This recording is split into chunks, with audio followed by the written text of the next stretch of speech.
Hello, this is foodoffensive.com's Rush Hour Rants, where I bring you 2 to 3 little updates a week. There's just so much news out there, and there's sometimes overwhelming, but in addition to my normal weekly special reports, I wanted to bring about awareness on current articles, things that are happening right now as we go, and things that can't wait for a weekly update or another weekly or monthly report, but something quick and easy. If you're listening to this, the podcast version, I also do a video version as well. If you're watching the video version, obviously you're watching that, and you can see the actual articles I'm referring to and any other graphics or things I might have put together for the short little, hopefully 5-minute or less, simple video that I do and audio.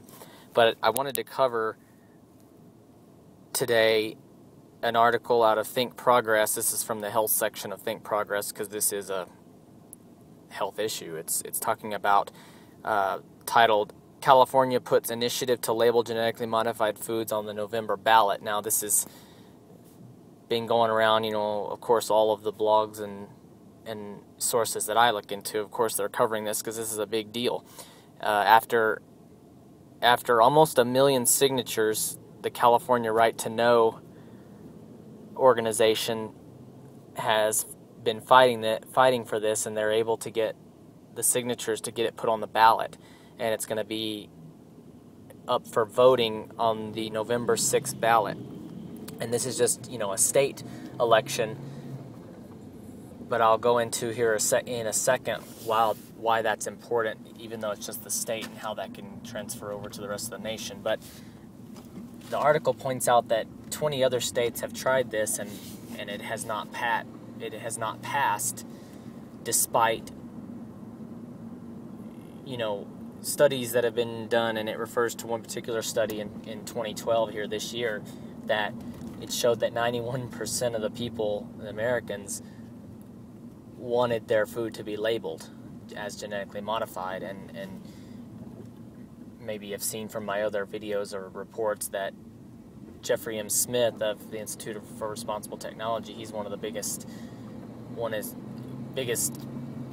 researchers and speakers on genetically modified foods, and he points out the fact that in his study and his research that more than half of the people say that they would not choose to purchase a food item if it was labeled as such, as genetically modified. So there's a need for it. Obviously, enough people want to, and California was able to get enough signatures to put that on the ballot, and so that's very important to point out.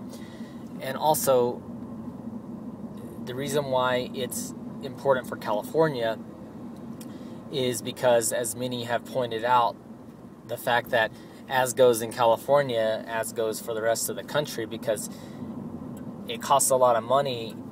Obviously, they're going to have to change labeling and packaging, for one, to show and to reflect a label that would say that this product contains genetically modified foods, which would probably be over 90% of the products out there, especially in the mainline stores. Obviously, if you go to a Natural Grocers or a Whole Foods or other stores like that, there's going to be more organic food to balance that out, but there's going to be a lot of food that's genetically modified. So say a large company like Kraft, who operates nationwide and even worldwide, if they're going to have to change their product labeling for California, they might as well change it for the whole nation.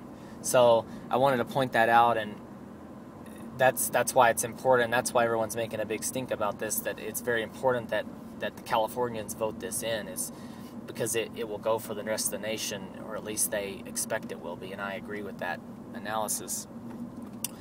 And also, think about this. 20 other states have been unsuccessful in doing this. They've been able to vote for it, and they weren't able to pass it. But yet other countries like Japan, I've featured Japan in one of my videos, saying that they've rejected soybeans specifically, and also countries like Australia, and it says those in the European Union also, but also China. I mean, China, this is a country that has to put nets around their buildings, around the different various floors of their factories, because people jump out and commit suicide. And there's also been reports of people, working 16, 17-hour days with no breaks, and even reports of people actually chaining their children up to poles outside of the work because they have to go to work and they can't do anything else with them but just leave them outside. I mean, this is a country where stuff like that is happening, but yet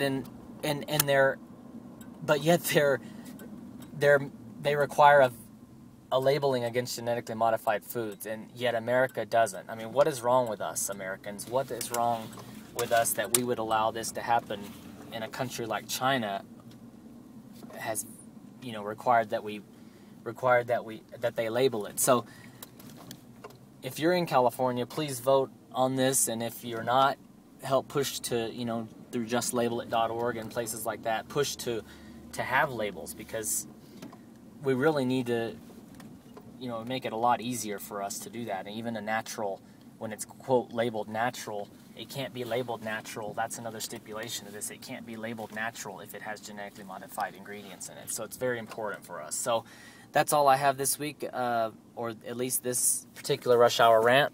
This has been FoodOffensive.com's Rush Hour Rant. Thank you for joining me.